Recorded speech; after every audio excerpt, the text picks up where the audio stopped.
Okay, hi Janelia, we are going to go live now. Um, Dr. Raashi, over to you, and Shivangi, please switch on your video. Thank you.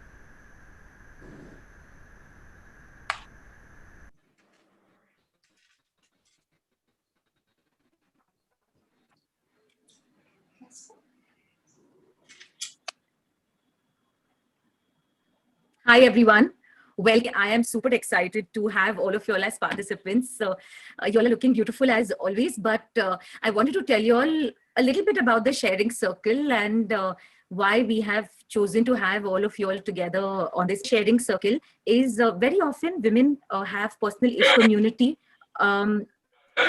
women and we choose this circle, which is a circle of empathy, a circle of kindness, a circle of understanding, which is going to allow us to probably reach out, support, and learning through the discussions that we have today. So I'm super excited to have all of you all on board.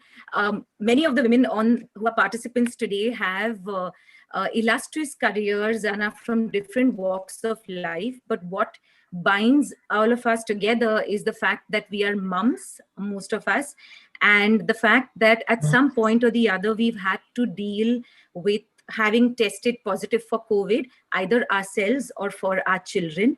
So, without putting too much of taking too much of your time discussing that, I'm going to introduce our participants. So, parenting is hard even on normal days, right? It's the hardest job. It is harder than working on a set. It's harder than any job imaginable, harder than being an astronaut, harder than being a scientist, harder than being a sweeper on the road. It's harder than any job on the planet. And all of us have the privilege and the tough responsibilities that come with it, even on normal days. So when you throw that mix into a pandemic, it can have its own repercussions. And that's what we are here to discuss. So let me talk to you all about the different participants that are joining us today. And I'm super excited because we have like the coolest bunch on the planet to be a part of this. So we have Malaika Arora, who is an actor, yogini, wanderer in the world of health, mindfulness, and wellness. Malaika, I love that description for you. And she has a son called Arhan. Welcome, Malaika. Thank you, Doctor. Totally. We all we also have Genelia Deshmukh, who's an actor, producer, and a loving mom to Rian and Rahil, both of whom I have met because our children are in school together. We have on board Parul Kakad, who is better known as Mumbai Mommy, because she is a wonderful mom to Arman, Kanisha, Gianna, and Naisha. And I love them. I'm obsessed with these children. But Parul herself is a mommy blogger and an entrepreneur. Welcome, Parul. Thanks, Doctor. We have Diya Kapoor. Diya, hi. She's a yoga and fitness instructor and a mom to Ishan and Dhruv. Diya, if you can just say, shout out a hi so that we can have you on screen as well at some point. Okay, we have Shivangi Goel, who is a parenting, lifestyle, and fitness influencer and a mom to Vyom and Avrom. Hi, Shivangi. And we have on board. Hi everybody. And we have on board our doctors, our specialists who are going to be our voice of scientific reason and interjecting us with a lot of data driven information as well. We have Dr. Salloni Pahwa, who is the pediatrician on board, joining us today. Hi, Dr. Salloni. How are you? I'm good. Hi. Lovely to see you out of scrubs and out of the hospital. Yeah. And we have Dr. Amanpreet Arora, Hi, everyone. who is our psychologist on board. Hi, Dr. Hi, Amanpreet. hello. And I'm Dr. Raashi Khatri Panjabi. I'm an MD in pain management and headache specialist, but I'm mom to 5-year-old Sufi. And I had COVID when she didn't. So I'm here in that respect to also be the narrative to our entire conversation. So welcome, everyone. I'm super excited to have you all. I wanted each one of us as moms to talk about our children and whatever was our experience when we found out for the first time that we were positive or our children were positive, and how we dealt with it, even just from a diagnosis point of view.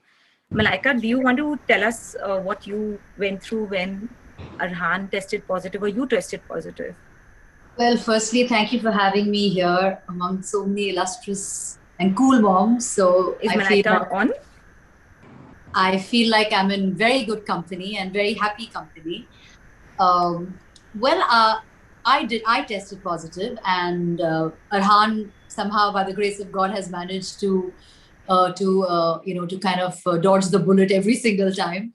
I don't know how he's done that, but he manages to dodge that bullet. So yes, I did. I tested positive last year in the month of September, and well, I think it was quite.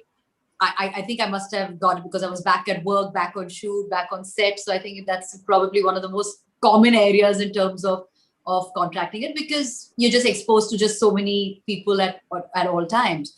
But I still remember the day I got that report, and when I had to look at it, and when it said positive, you know, even though you kind of somewhere, you're feeling a certain way and those symptoms, but somewhere you're just hoping and crossing your fingers that you're not positive. But when I did see that, I think my heart just sank. It really just sank. And it also sank because I remember the evening before, because I got my results in the morning. The evening before, I had spent so much of time with my son, fooling around and doing, like whatever he was irritated, the normal evening banter that goes on.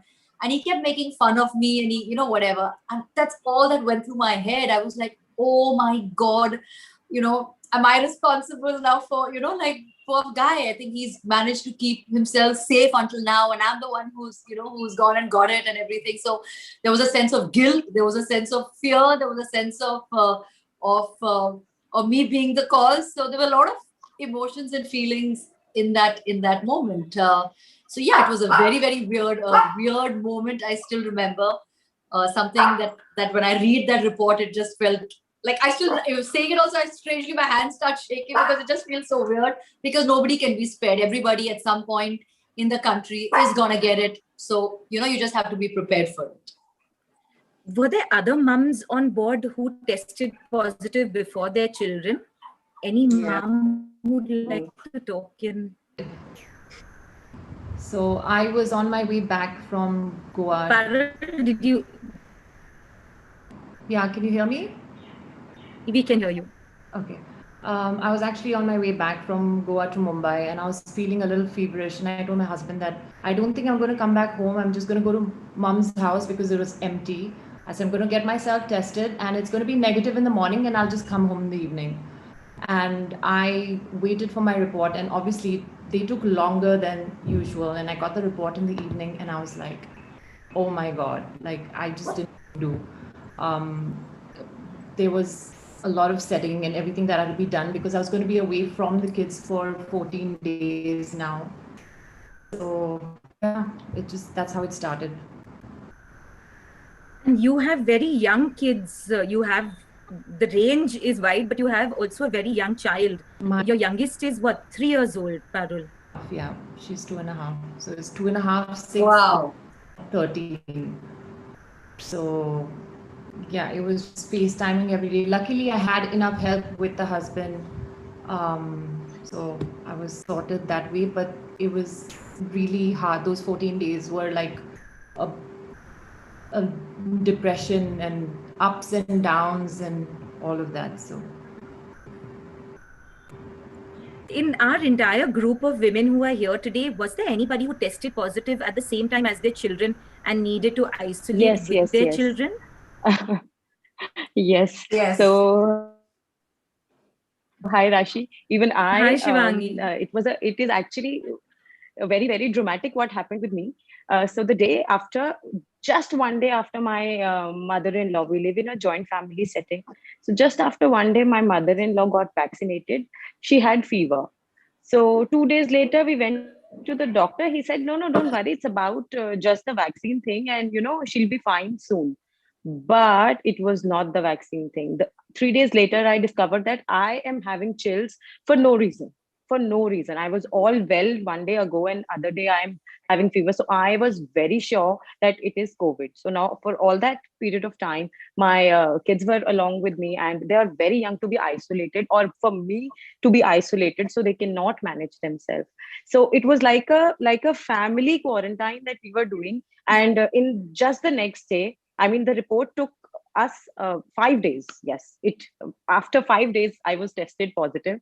So it was like a funny setting, and till I saw the report negative, I was on my positive. I'm sorry, I was on my toes working, making food for everybody, obviously, because my mother-in-law was a little more critical than me.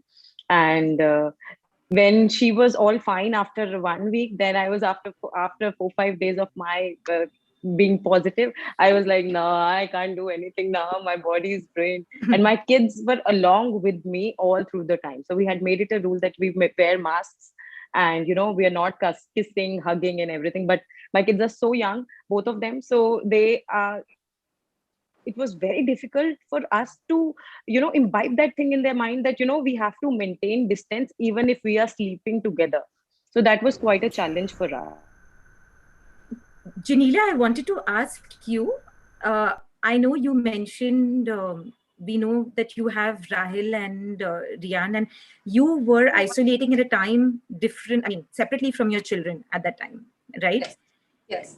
And So, I had a very different situation with being COVID, because I never thought I would be COVID. I was asymptomatic totally. I was fairly confident that I wouldn't be positive, so I was holding both my children, thinking that if someone had to be positive, it would probably be Ritesh, versus me.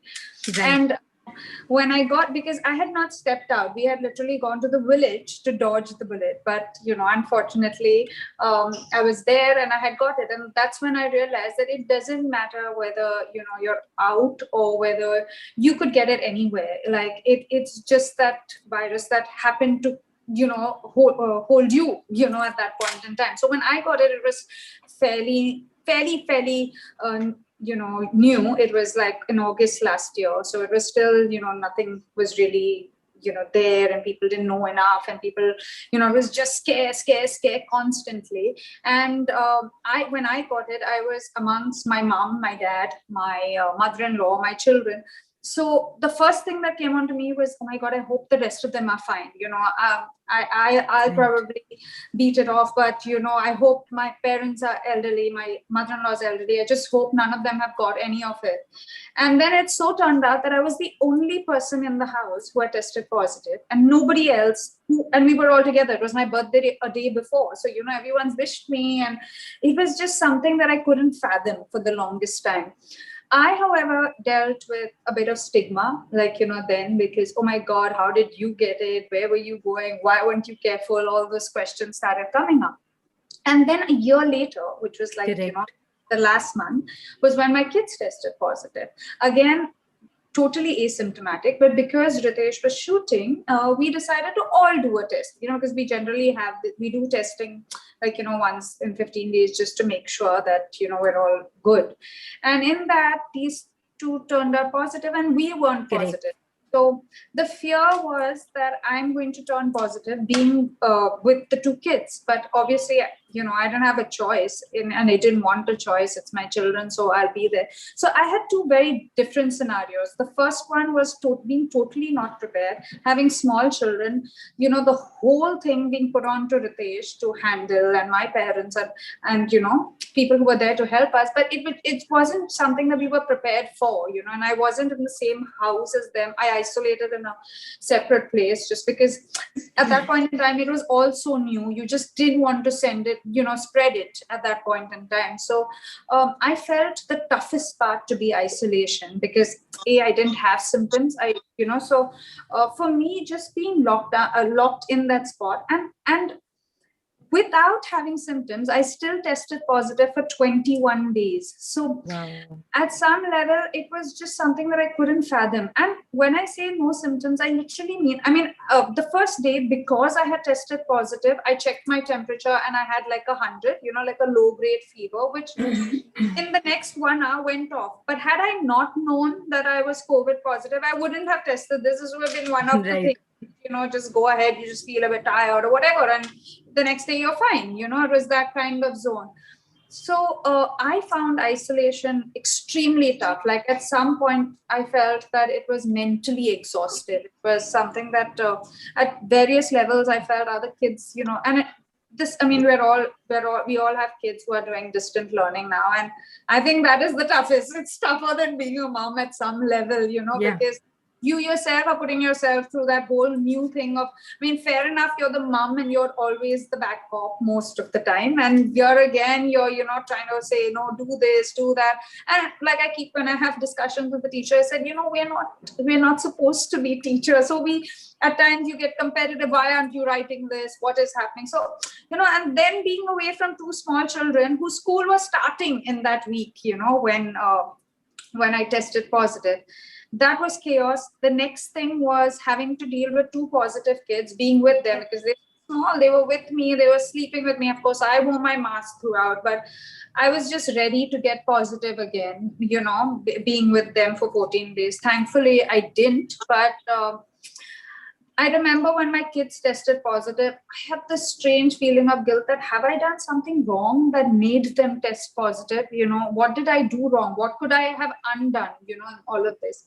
And after all of this, like Mala said, I realized that at some point in time, all of us are going to get it, there's no point questioning or blaming or saying that, oh, she went out. That it's life, at various levels. And you don't know where you're going to get it from. So we were in a very, very tough situation. I feel like moms, if we can just support each other. And when I got COVID, I had a zillion moms message me that, can we do homework? Can we send, the printout sheets and stuff? I really felt that to be extremely encouraging as a mom, I'm actually so glad that you brought up women supporting each other, because when we tested positive, I wouldn't have survived. Now I'm a doctor who tested positive. I knew from day one that if I'm going to the hospital, I'm putting my family and kids at the biggest risk, even if I'm dressed up like an astronaut to work. Yes, absolutely. But there is an underlying theme that we all have felt as a part of our journeys, whether it was by ourselves or with our children, which is guilt. Yes. And mom guilt is extremely, well, we are all hard on ourselves, but mom guilt can be a different level of us working on our minds. And yes. Absolutely, because one thing is to be physically, the moment. Sorry, I was saying one thing is to be physically prepared. They come and take your nasal swab and they leave. And then you start preparing. Oh, now my plate will be separate. My table will be separate. What will the kitchen do to, what will we do? What communication will we have with the kitchen to make our lives simpler? How will I communicate with everybody else? But the mental preparation is very big. Did you guys mentally prepare your kids in some way when you knew that possibly I could be after testing, to prepare them in some way? So actually in my house, it was kind of like a domino effect. I had my father and his wife visiting from Bombay, and my husband tested positive. And when he tested positive, it just kind of hit me like bang. So first we just kind of got him out of the house. Luckily he has a sister who lives in the same city. So he moved out literally 2 hours after I found out. Then I was busy trying to get my dad out of the house. So my father then got on the next flight and flew back to Bombay. So by the time I kind of processed just having my husband be positive, I started getting symptoms. I actually didn't think I was positive at all because I started getting a cold. And I thought it's just kind of stress related because now I'm like responsible for the kids. I got to sort this out and not feel too worried and kind of make sure that he's okay, even though he wasn't with me in my home. And by the time I tested positive, it was 3 days later because my cold didn't go away. It just got worse. And by then I had started to separate myself from the kids as much as I could. But I have a 6-year-old and an 8-year-old, and the 6-year-old is one of those kids who is he's a physical kid. He needs to be on me. He likes to hug me and kiss me. And he kept kind of coming closer and closer. Also, perhaps because my husband wasn't home. I was the only parent at home. So they felt like they needed to be with me as much as possible. So I kept trying to kind of explain to him that, Mama might have a little bit of a flu. So I don't want you to be too close because I didn't want to scare them. But I knew it was in the back of his head because he was doing like some artwork on a whiteboard at one point. I'd kind of gotten him to sit on the floor. And I was sitting at the dining table. I said, I'm watching, so you don't have to be sitting next to me. I'm looking at you. And I was wearing my mask. And he drew this thing. And it looked like a dark circle. And it had black on one side and it was white on the other. And there was like a slice through it. And I said, what's that? And he said, Mama, this is Earth. And this half, the white part, is normal Earth. And the other is COVID Earth. And it just hit me. And I felt so heartbroken for him, just for kids everywhere. And so that was kind of the way, I suppose it was already in their head. So I didn't have to necessarily prepare them. And then when I tested positive the next day, I just sent my staff, my kids, I just got them out of the house as soon as I could. And I was on my own. And then my husband came in and me and him were on our own and our kids were apart. And 3 days later, my kids tested positive. And then they came home and all of us were together. One big happy family, but that was nice because we were together. God. So it was crazy. Yeah, you're getting us teary right now. The anxiety in this last month has been next level. I'm sure. But better, slowly better. Mala, did you go through a cycle of emotional upheaval as well? I think for me, my son is much, older than most of the kids, most of the other parents' kids. He's 18 years old. So and like Diva said, a lot of the kids now are fully aware. It's not like they're not aware, whether they're 2 years old or whether they are 18 years old. They know everything because it's a conversation that's had on the dinner table, morning, noon, and night. You're just discussing it all the time. Whether it's, on your phone or whether it's television or just regular, it is being discussed. So the kids are fully aware. It's not like they are in the dark. It's not like they are wondering what the hell. Yes, it's really sad that this generation has to go through something like this, has to see something like this or witness something like this. But, so like I said, they are fully aware. So I think, and we've been, unconsciously, probably constantly, preparing them for the worst. I think as mothers, we all do that without realizing. You're constantly telling them, do this, do that, literally kind of preparing for that, for a contingency plan. I think all mothers do that. So yeah, my son is 18 years old, but still, I mean, even though he's 18, I realized that day, I told him, I said, I don't care. I'm in my room. And he kept coming and knocking at my door. And I literally had to inside beg him, saying, Arhan, just stay in your room till your test comes, because I will feel, I will have some peace of mind once I have your test in hand. Because he tested, the doctor said, don't test him immediately, wait for like 3 days, because he said it's pointless. If he's showing no symptoms, then you're, pointless. So wait for 3 to 4 days. And then we tested him. But he was relentless. He would keep coming outside my door, knocking, checking. He was more worried. He was just more worried for me. I don't know. In that moment, I felt he took over. I mean, at the end of the day, I am a single parent. So he is the alpha male in the house. So he felt he was fully responsible for me. And I kept telling him, don't worry. I've got this under control. I'm fine. As long as, I've got my television, I've got Netflix, I've got my books next to me. I'm fine. Don't worry. I'll go through these 14 days, in a heartbeat. But he felt like he had to take full responsibility, make sure that I was fed, I was this. I said, oh. And we really didn't have any help in the house, because the girl, my house girl, she had COVID earlier, so there was no help, so to speak. And luckily we tested her, she tested negative in that process. So at least then we had somebody in the house. But till I got his test results, I was on tenterhooks. I just didn't get peace. I was not able to sleep, nothing till I got his test. Once I got his, then I was fine. Then everything kind of fell into place, and nothing was bothering me, because then I knew that he was away in his space, nothing, no, there's no connection, there is no interaction, nothing. But I did know throughout those, and like Janila said, she took 21 days. I took 22 days to test negative. So I had a really long spell of it. But he was, I mean, I have to say he was my support more than, literally my son was my support through those entire days. He was taking care, checking on me, making sure I'm fine. But I mean, yes, it is scary. It is weird. It's unexpected. And, sitting in their room, I guess all of us have, you're saying if you've done it as a family in quarantine, then it's fine. Then everybody's roaming around and stuff like that.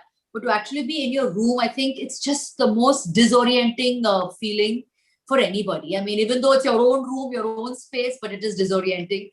And the worst part is, I couldn't do anything. I was just so weak. I was so weak. I could barely get out of bed. I would get out of bed, clean my surfaces and go back into bed and sleep again, So it was just that was very difficult for me. Somewhere I felt kind of good because I felt, okay, chalo, my son is there worrying and taking care of me. Instead of it being the other way around, he was worrying about me. But, well, I guess eventually it's all teamwork, I mean, in a house, it's literally teamwork, everybody taking care of everybody and isolating as much as possible. And strangely, even today, by the grace of God, I mean, we're all fine. We've all had our bout, minus my son. We've all had our bouts of COVID. But I still feel weirdly, I still feel a little more comfortable if we still have masks.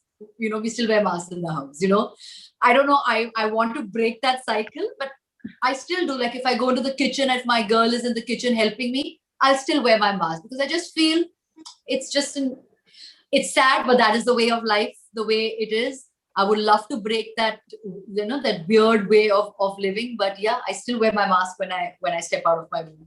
Strange. No, that's a valid point. And I think we should ask Dr. Salloni this because Dr. Salloni, based on what Malaika was asking right now, there are so many questions that came in my head, which I'm sure a lot of people would want to know, which is, what are the protocols for testing children? Because right at the beginning of last year, even if children showed symptoms and we all thought it was that children have a very light asymptomatic version, a lot of children were not tested. And I have seen that parents who have tested positive continue to wear masks around children who have also tested positive. What would you say are the protocols that one must follow in a house where everyone has tested positive or where there is a possibility? Dr. Salloni? So, first I just want to go over certain things that have changed over the last year before we come to the protocols. Now, we are facing a very different situation this year than we were facing last year in terms of the mutation and how it's affecting families and children. So last year, of course, like we all know, not a lot of young adults and children were testing positive. It was more the elderly population, and all our energies went into protecting them. And that is why we were not bothering much in terms of testing children, because even if they were testing positive, it was usually from another family member, and most of them were asymptomatic carriers. The first thing that has changed this time around is that your child can be the primary case in the house, which means that your child could be the first person to test positive for COVID, and then, that would then spread to the families. Having said that, depending on the age of the child, it's not necessarily the easiest thing to do to, test a 2-year-old or a 1-year-old, put a swab up their nose, etc.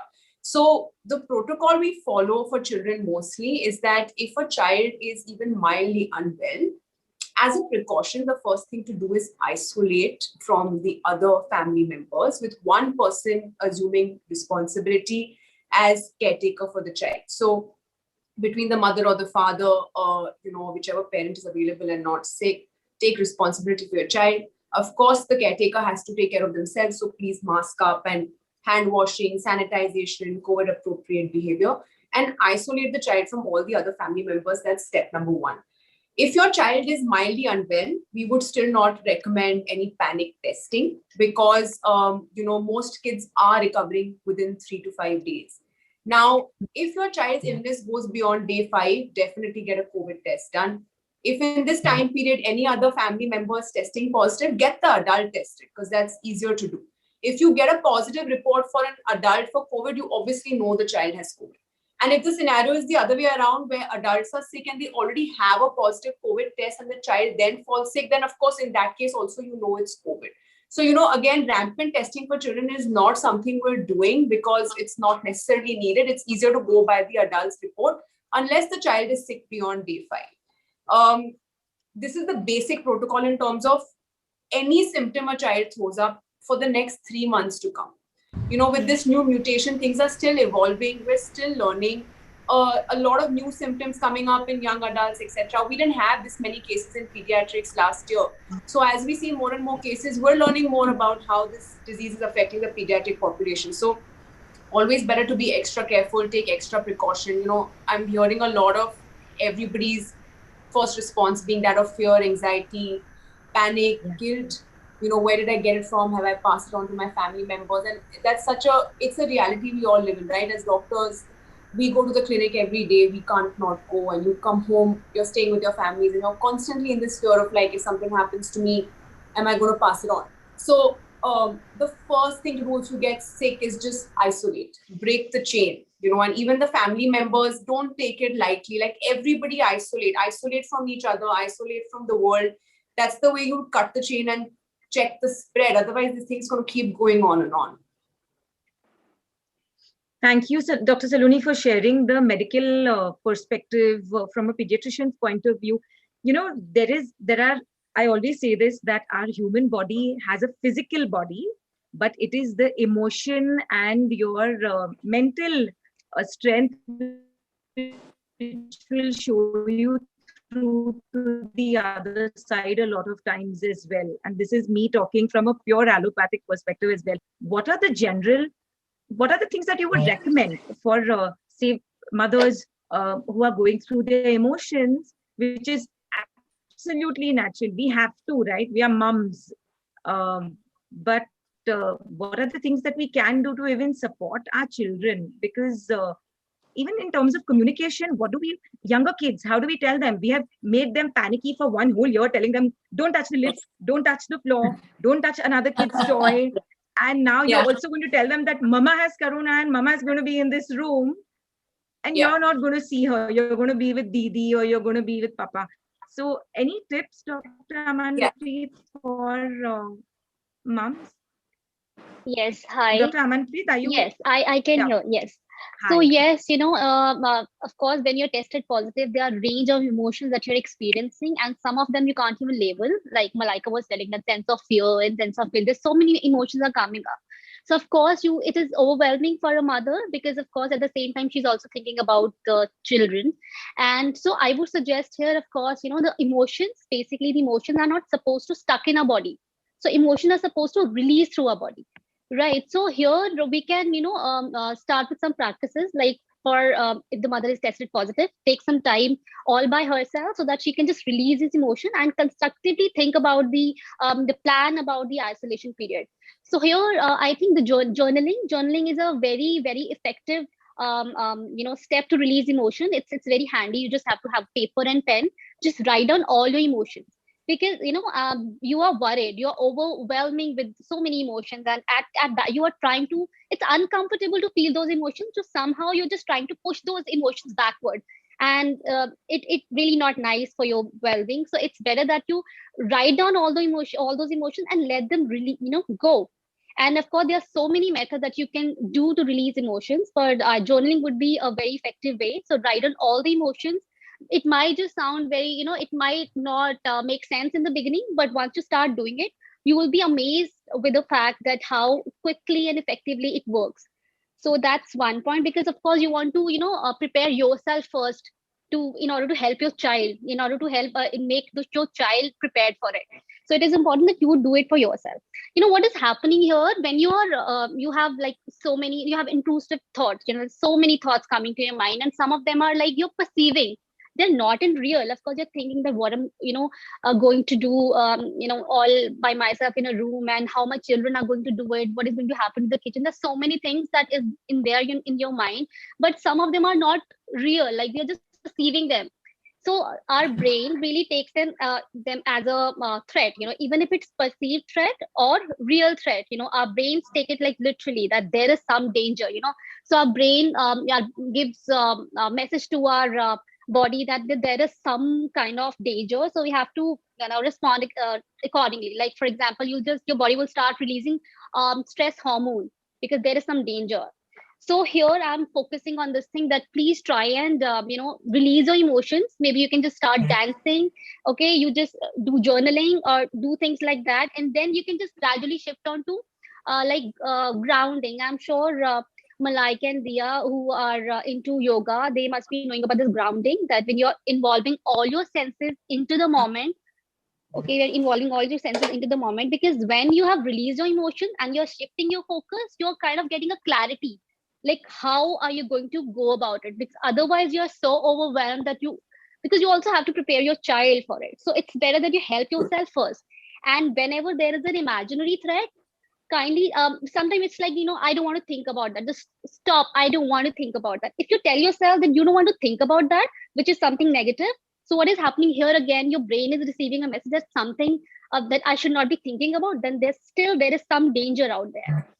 So just basically try and accept, validate, acknowledge your emotions, because you're feeling they are valid. Your feelings are valid, they're your feelings, so they're valid. So let yourself feel those emotions. I know it is very uncomfortable, it's challenging to be sitting with your emotions, but it is very helpful. It is the process of healing. So once you do it, and then of course you can start working on your children. Okay. Thank you, Dr. Amanpreet, for sharing that. I want us to go around this sharing circle, since it's a circle. I'm going to tell some things that helped me when I was positive, and my child wasn't. And I shared some of these with Diya, because I felt for me, maintaining routine was the best part of feeling good about the day. So I made sure I got up at a particular time. I slept at a particular time. And I didn't use my bed for every damn activity on the planet, because your bed can be your office, your food table, your a place that you're getting comfortable and relaxing. So for me, that the just having a routine of showering at a particular time helped me. And my child and me would FaceTime, of course, but we started remotely watching the same, like for half an hour, we would say watch Friends. She's in another room, my husband's in a third room, I'm in a third room, but we are laughing over the same joke, which somehow created a connect for all of us. So I'd love to know, what are the fun activities, or how did you infuse joy in your life during what seemed like a really difficult time? I'm going to play tag. So, Diya, you first. Okay, well, it really helped when I spoke to you, doctor, because I know that when my kids first came home, there was so much confusion, because I called my pediatrician and she told me that everyone at home should wear a mask all the time, even though you guys have it, because you're at different stages, so you should all be wearing masks. Now, first of all, wearing masks was really uncomfortable. I already had certain breathing issues had begun. My kids were not comfortable because they weren't used to wearing masks all the time at home. Anyway, it was just awkward and it felt really unnatural. I was super stressed about it. And I was speaking to a friend, Malini, who then told me, please get in touch with Dr. Raashi. And you said, take the mask off. And that just made a huge difference. So I think for us, being at home just together without that like physical sort of barrier between each other was the first step to feeling some sense of joy. And then for me, I started playing music, because for us, music is a big part of our lives. And I just started asking the kids for requests. So we would play DJ. So people would keep making requests and I would keep changing the music. And it felt like, it's like the olden days before COVID. So yeah, that helped a lot for us. That's lovely. Shivangi, what did you all do to find like semblance of joy in this joy in the time of COVID? So first we made it a point that we will not scare the kids at all, because they've got this wild imagination and what not they can think and go about, we don't really know. So we told them that just like that, we are wearing masks, you have to wear mask, I am not well, I don't want you to fall sick. Even though the kids had fever for a day, we didn't get them tested because it was obvious that they may turn positive. So we made it a point that 2 hours a day, 1 hour in the morning, 1 hour in the evening, we used to go to the terrace And we used to make sure, howsoever unwell we are feeling, we used to do as per their request, whatever they want to play, whatever they want to do, so that if they are happy, we are anyways happy. Right. So we kind of left the ball in their court. Whatever you want to do, we are anyways here. We are not working. We are not doing anything. Whatever you want to do, we are happy to do it with you. And there was a balance also, because your mental thing was away from your body. You keep feeling sick when you're in the bed, totally every day, every moment you're in the bed, you're feeling sick. Oh, aaj mere yahan dard ho raha hai. My back is hurting now. I can't breathe. I can't this. I can't that. So when you keep yourself busy, you tend to divert your mind, and which worked fantastically for us. We used to do the code that was anyways we were doing, and we used to listen to the kids, and that is how we kept our Pointer for sanity the and rest of happiness. non-COVID time. Listen to the kids. Parul, tell me how you found joy in the time of COVID. Okay, so I think I had 5 kids at home, including my niece. Out of the 5, 3 tested positive. So 3 were in one room, 2 were outside. And every time they wanted to go and see, everything was virtual. So if they had to, they were all at a distance, masked, but they'd be like virtual hug, virtual kiss happening, all that is happening. And then we'd put chairs outside, like a little far away, and we'd put a movie going on. So the 3 of them in the bed, and 2 of them would be watching. They'd be watching the movie, but they'd be watching it like separately. And then was their main bonding time with all the kids. But like my 2-year-old, she's like, "Aapko coronavirus ho gaya hai?" Like she would just like, So it's funny how they all understand like how certain norms have to be followed in the house, what not to touch, what like go in the room not allowed. My 2-year-old was so particular. She would go and stand at the door and she'd like scream and yell like, "Arman bhaiya, ab bahar, like come, I want to talk to you." And she'd be with her mask. So just these little joys like around, like just watching them, but they were asymptomatic, so there wasn't that much of a stress happening. Genelia, I want to know how you all found joy during that time when the kids were COVID positive. How did you infuse the happiness? So they're aware, right? Like you said, it's at every conversation, it's at every dining table. So they're very aware of what's happening. And as a mom, I've always felt the need to tell them that is going to happen at some point to all of us, and it's the way that we deal with it, because I feel children get really, really anxious if they don't know things. So I was very honest with them, with their reports, with what they need to do with our team. So in fact, they set a routine of following, STEAM food. They wanted to eat healthier. They wanted to eat better. They had their own, little thing going on, which I followed from them. And we treated it like an absolutely normal day. Like, it was, thankfully, they were asymptomatic again. So, they didn't have any fever. They didn't have any cold or cough. So they were just jumping around and doing their own thing. And I was happy. I, at times, was feeling that I'm getting exhausted because I was alone. I was the only caretaker with both of them. And, it was a lot on certain days. Like I missed having Ritesh over there at those points in time. But I think as kids, I feel, and, a lot of parents feel bad for the kind of time that we're in, including myself. But I feel the more we keep not telling them or not making it is the new normal, unfortunately, in the kind of situation that we are. The problem is making them really anxious that what is going, if you feel that kind of anxiety, imagine theirs, So I just feel that the more honest you are, the better they play with you. Children are amazing. They're just amazing. They just do all the right things, So I just feel like with Rian and I, whether like my son just fell down a couple of days ago and got stitches, and though he felt that it was a bigger deal than Corona, because he had I really have so yeah. The point is that you just need to make it as normal as it can be at home when you're in that situation, because it is tough. You yourself are going through a zillion emotions, and also the way Corona was, like the whole thing that we've kept hearing is first 2-3 days are fine, then the fourth day is going to be bad, the fifth day is going to be bad.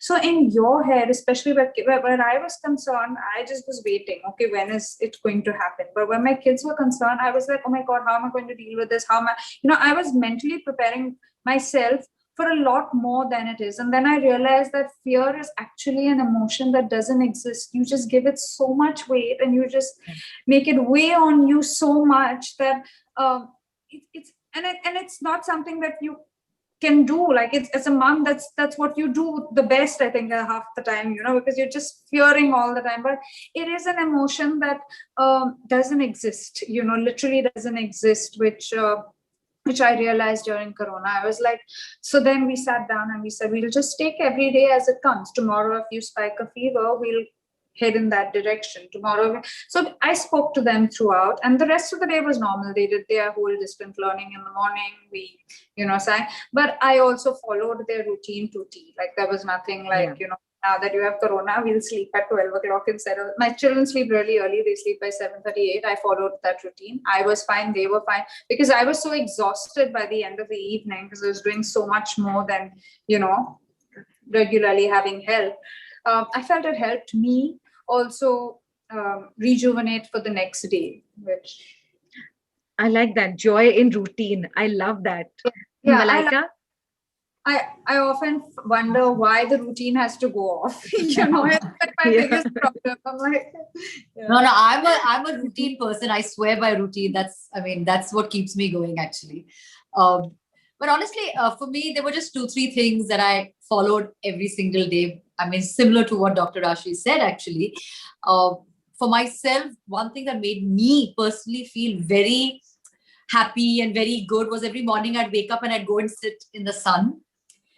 That would just, I don't know, strange. I don't know. I just found this connection sitting in the sun every morning. It would just elevate me. I would just feel happy. I would feel, like, I thank God it was sunny at that time. I felt if it was gloomy or whatever, automatically, it has an impact on your psyche, So thankfully, that is something I would look forward to, waking up and sitting in the sun and just, enjoying that vitamin D every day. It really, really, I think for me, that those were my feel good hormones being released over there. And then we made it a ritual every day, my son and me. He would sit on his side of the balcony with my dog, and I would sit on my side of the balcony. It was like literally our par, it was like that. And we would chat, and he would tell me stuff that he's, whatever, we just chat, we talk, because I was not really reading papers or whatever. I just didn't feel like I wanted. So he would fill me up on everything that I needed to know. This was happening there, so many cases today. He was my newspaper for the day. And we would watch Friends. We kind of revisited Friends through COVID.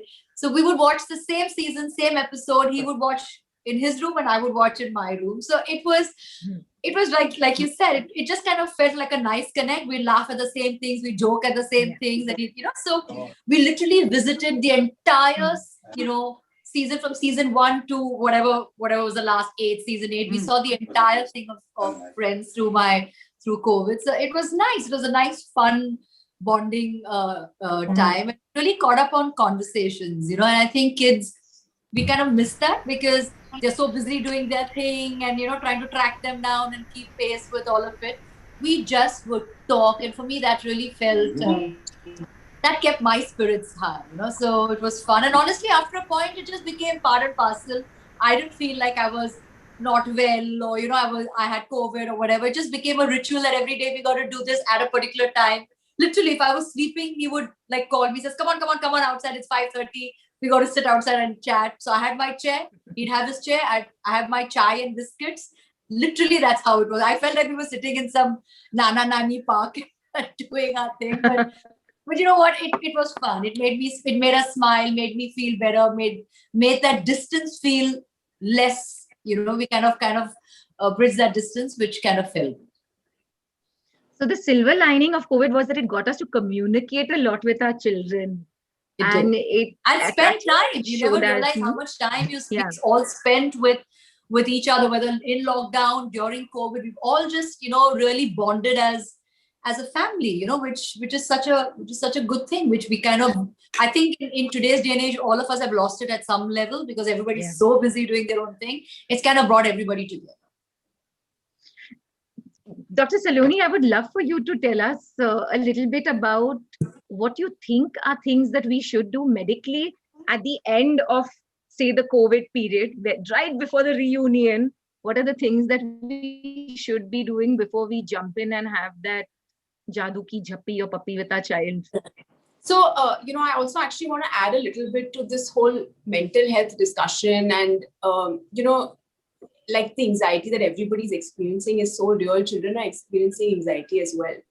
And we are seeing a lot of childhood anxiety cases, and also a lot of behavioral issues, you know. So, just to add a little bit to the conversation that you guys just had, I hope parents find solace in the fact that children are doing well. You know, even the ones who are getting COVID are recovering quickly. They're getting a mild illness, and even the very, very tiny percentage that are getting critically ill are recovering if they're getting treatment in time. So I hope that me saying this out loud just gives them a little bit of relief. Even if it happens, you know, the kids will be okay. We just need to be vigilant. The other thing that I want to mention here is that, you know, children are feeling very anxious, and they don't necessarily know how to express or cope with that as well as adults do. So from our side, to, you know, just make the situation a little bit easier for them, like Janila said, they're like sponges. They know everything. It doesn't matter what age they're at. They get the fact that something's wrong. They understand that there's a scary virus outside. They're scared. We've scared them. The news scares them. All the information around them, you know. So try and use a positive narrative as far as possible when you're talking to your children. Like, you know, there's a scary virus outside versus, look, we're safe at home. Just switching the narrative and making the situation or the conversation more positive, even if it comes to the virus, will help them cope better. Helping them realize that, look, this is a situation we can deal with. We're going to get through it together. These are the things that we need to do. Will definitely resonate with children. The good part about kids is they understand logic. They respond to conversation. If you prep them, you know, they're going to be on board. They'll do it better than adults. And that's a given. So if we just take the time out to, you know, sit them down and explain to them with limited but positive information about what's happening and how we should deal with it in a positive narrative, you would prepare your children better. Also, please limit the amount of news and, you know, stuff they're watching, because there's so much negativity around us. And even if we're talking about it, or kids are watching it on TV, or even if they're passing by a room where they're hearing it, they're constantly soaking it up in, and subconsciously it's building up a lot of fear, anxiety, fear of, okay, my parents may fall sick. Oh my God, what's going to happen if somebody goes to the hospital? So from the youngest child to the oldest child, they're dealing with it. Get them to talk to you about what's going on in their mind. Ask them questions like, how are you feeling? Help them with a vocabulary for their emotions. Are you feeling anxious? Are you scared? You know, and then equip them with the coping skills of dealing with that emotion in a very positive way. And that's going to help them tide over this time better. Also, I just want to add one thing, you know, it's great to stick to a routine, but there are some younger children who are rebelling against routine as an expression of frustration, because they're frustrated, anxious, and scared. They don't know what to do. So they start fighting their routines. Like they start fighting mealtime, they start fighting bedtime. And so as much as we can try, it's great to stick to a routine. But for kids like this, it would be better to stick to rituals, you know, which would help more. Like at a certain time, they do something with the family, and that is like a repetitive thing every day, as opposed to, you know, then it becoming a struggle between the parent and the child. You know, the routine has to be there. So just wanted to add that for like younger kids, because they are facing this issue, and we're getting a lot of complaints about behavior outbursts, temper tantrums, because, you know, now bedtime has changed, meal time has changed, etc. Coming to what to do after this time period. Now, there is some kind of backlog that's going to happen. Obviously, children are, you know, lagging in terms of school, in terms of social skills, social development, because they haven't met other kids. They're only interacting with family. And, you know, I also have a lot of children who come to me and say, we're very scared to get out of the house. Like there's just this fear to step out of the house. And then if you ask them why, they say there's a scary virus outside. I don't want to go. Like even a small child, like a 2-year-old and a 3-year-old is able to say this, that I don't want to step out of my house. There's a scary virus. I want to stay home. So we have to firstly, before we open things up and, you know, everything, is sit them down and prep them. just talk to them about it, build up conversation every day, letting them know how slowly, things are going to get better. These are the things we're going to do. Get them excited about going back to school, meeting their friends, meeting relatives. Let them know that it's safe and secure for them to step out and meet their friends and now hug them and touch them, because for a full year and a half, we've been telling them, don't do this, don't do that. So they're scared. So let them know that now it's okay.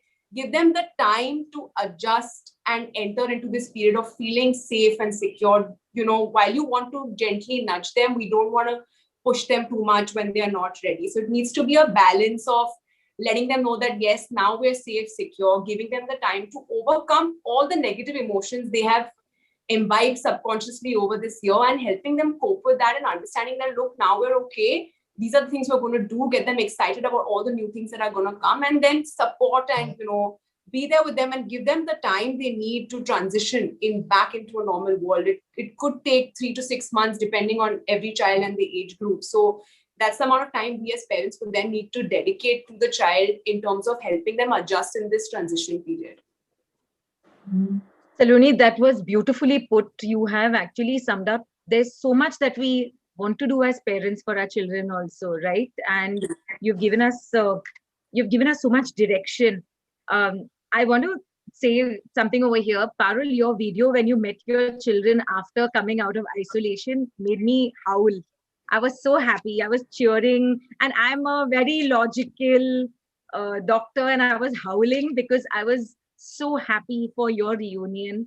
I'd love for the mums over here to tell us about how they reunited with their children. We are towards the fag end of our conversation, but if we can just give in a minute each of how it felt at the end, and that would be lovely. Parul? So mine actually lost track of days. Like they were out, they didn't know if it was day 10, 11, 12, what it was. And I think on it was the 11th night and the 12th day where my doctor said for kids they're safe to come out after like 10 days, and they were already asymptomatic after the 4th day. So when I got them ready, I changed them, I set up the table for dinner. We had a little surprise like balloons and everything in the living room, and I got them to the door and I was like, you can step out now. And they're like, no, we can't. I'm like, you can. They're like, touch the wall. Can I touch it? I think it's fine. When they came into, I'm like, we're having dinner at the table. And they were like, what? They couldn't son wanted to get out and meet the dogs because he didn't meet the dogs. So he's like, I'm going to see the dogs. I'm like, at least say hi to everyone. It was just like that joy, that little, like I said, that video, like I captured every moment and just put everything together. And it was so, so good to have all of them out back to normal and meet the rest. I have 17 people living at home currently. So it's just like a madhouse. Heart goes out to you right now. Every one of us literally sent you like some prayers right now. Any other stories somebody would like to share about the reunion they had with their children at the end of their isolation? Dr. Raashi, yeah. So in my house, we're a joint family. And yes, with the house help and everybody, we're like 13, 14 people together. 13 people to be precise, minus the drivers. Wow. So what happened, we had divided our floors. So people who were positive, no symptoms, were on the ground floor, and rest all we were enjoying the house above. And after the 15th day, yeah, when the parents were, we were tested negative, so we met. The greater excitement was for others to meet the kids, because my kids are the only kids in the house. So they were like missing them so much. So after 4th day of the infection, we asked others to, not call and talk to them even from anywhere in the building, because, they got anxious and then they wanted to go down and meet everybody, because like I said that, we didn't tell them that they were infected. It was just that, we are not well. So they were also not coming down. So for me, after 15 days, to see them reunite with the other part of the family was like, oh my God, what were we missing? It is a blessing to live in a family and, with people around, your well-wishers around. And it was just so heartwarming for me to see that kind of reunion. Ki bache and their dada and dadi and everybody, their other buas. It was like ki we are blessed to have recovered this in a happy way, and I hope others do as well. Guys, we are moms from all walks of life. We've had this lovely opportunity to have this sharing circle and at least talk about the various emotions we have gone through in dealing with COVID ourselves, and or if our children were positive as well. I'd like to thank you all for taking this time and coming over here. I'd like to thank both our expert doctors, Dr. Salloni and Dr. Amanpreet, who were here and shared their advice as well. I'd love for all of us to realize that although we are from all different walks of life, what actually is the common thread that binds us all together is the love that we feel for our children, not only for their physical well-being, but also for them emotionally.